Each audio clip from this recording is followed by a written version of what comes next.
প্রেমানন্দ মহারাজজিকে একজন ভক্ত প্রশ্ন করছেন, মহারাজজি, দুঃখ, কষ্ট, ডিপ্রেশন, ভয় ইত্যাদি দূর করার উপায় কি এবং কি করলে আমরা প্রচুর আনন্দ পাব, জীবনে অনেক উন্নতি করতে পারব এবং ভবিষ্যৎ নিয়ে আমাদের মনে কোনো ভয় থাকবে না। তখন প্রেমানন্দ মহারাজজি উত্তরে বলছেন, নাম জপ, নাম জপ, নাম জপ। যত বেশি নাম জপ করবে ততই বড় বড় দুঃখেও আনন্দে থাকবে। এই যে আমি তোমাদের সঙ্গে কথা বলছি তা ভগবানের নামের শক্তিতে। বড় বড় দুঃখের মাঝেও যদি কেউ রক্ষা করতে পারে তবে সেটা ভগবান, এবং ভগবানের নামের মধ্যেই সেই ক্ষমতা লুকিয়ে রয়েছে। তাই আমাদের উচিত ভগবানের নাম বারবার জপ করা। এতে কোনো টাকা লাগে, পবিত্র বা অপবিত্র যে কোনো অবস্থায় নাম জপ করতে পারো। আর গুরুমন্ত্র ছাড়াও, মানে দীক্ষা না হলেও নাম জপ করা যেতে পারে। ভগবানের নাম যে কেউ যে কোনো সময় যে কোনো অবস্থায় নিতে পারে। শাস্ত্র আছে, অহ সুপচত গড়িয়ান, অর্থাৎ যার জিভের আগায় ভগবানের নাম থাকে সেই চণ্ডালও পবিত্র এবং শ্রেষ্ঠ হয়। এই নাম এতই শক্তিশালী যে যে কোনো দুঃখকে বুকে টেনে নিয়েও হাসি মুখে বাঁচা যায়। একটা কথা সবসময় মনে রেখো, মানব জীবন সংগ্রামময়। প্রত্যেকের জীবনেই সংগ্রাম আছে। যেমন ধরো, ভগবান রাম যেদিন রাজা হবেন তার আগের দিন সন্ধ্যায় তাকে বনবাসে যেতে হলো। যেখানে তিনি রাজমহলের মধ্যে ফুলের বিছানায় হাঁটতেন, সেখানে 14 বছর খালি পায়ে বনে ঘুরেছেন। তারপর কৃষ্ণ ভগবান কোথায় জন্মালেন? কংসের কারাগারে।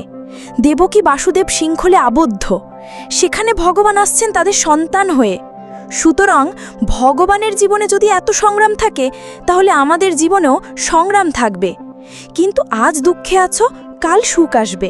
আবার একদিন সুখ ফুরিয়ে যাবে এবং দুঃখ আসবে। সব দিন সমান থাকে না। আজ সুখে থাকলে অহংকার করো না, আর আজ দুঃখে থাকলে মন খারাপ করো না। এটা একটি সুখ দুঃখের চক্র। এক মুহূর্তেই সব বদলে যেতে পারে। এটাই ভগবানের খেলা। এক মুহূর্তে রাজ্যাভিষেকের কথা তো পর মুহূর্তেই বনবাস। এই জন্য দুঃখে শক্তিমান হতে চাইলে ভগবানের নাম জপ করো। নাম জপে অসাধারণ শক্তি পাওয়া যায়। ভগবানের নাম জপ করলে যে কোনো কষ্টকে হাসি মুখে সহ্য করা যায়। তাই সব সমস্যার সমাধান ভগবানের ভজন, ভগবানের চিন্তন, যার মাধ্যমে আমরা সব দুঃখের সঙ্গে লড়তে পারি।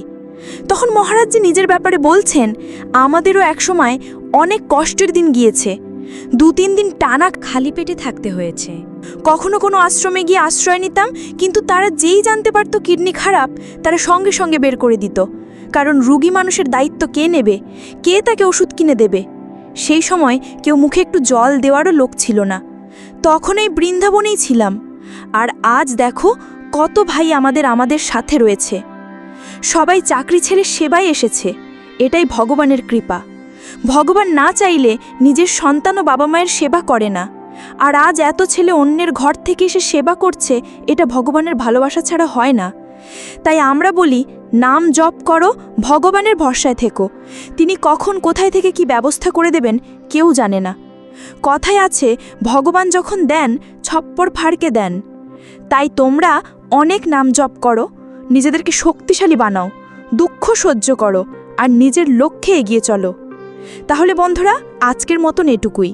প্রেমানন্দ মহারাজ আমাদেরকে এখানে এটাই বোঝাতে চাইছে, ডিপ্রেশন, হতাশা, চিন্তা, ভয় ইত্যাদি থেকে বের হতে চাইলে এবং জীবনে উন্নতি করতে চাইলে, জীবনে আনন্দ পেতে চাইলে আমাদেরকে ভগবানের আশ্রয় নিতেই হবে। আর আমরা যাতে ভগবানের আশ্রয় পেতে পারি, ভগবানের আশীর্বাদ পেতে পারি, তার জন্য আমাদেরকে ভগবানের নাম জপ করতে হবে। তাহলে বন্ধুরা, আজকের মতন এইটুকুই। আর তোমরা যদি প্রেমানন্দ মহারাজের হিন্দি ভিডিওগুলো বাংলায় এইভাবে শুনতে চাও, তাহলে চ্যানেলটি সাবস্ক্রাইব করে বেল আইকনটি অবশ্যই অন করে দাও। রাধে রাধে।